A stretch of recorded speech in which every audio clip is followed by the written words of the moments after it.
அவங்க பாருங்க நான் பண்ண தூக்கி காட்டி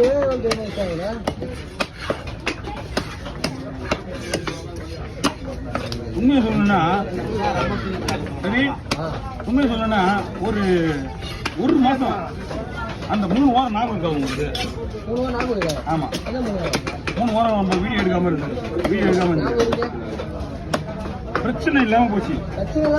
அந்த 3 வாரத்துல இருந்தா எனக்கு 7 ஆரம்பிச்சிச்சு. எனக்கு வேற எந்த பிரச்சனையும் கிடையாது. எனக்கு டோட்டலாவே எனக்கு மீன் வந்துருந்துச்சு.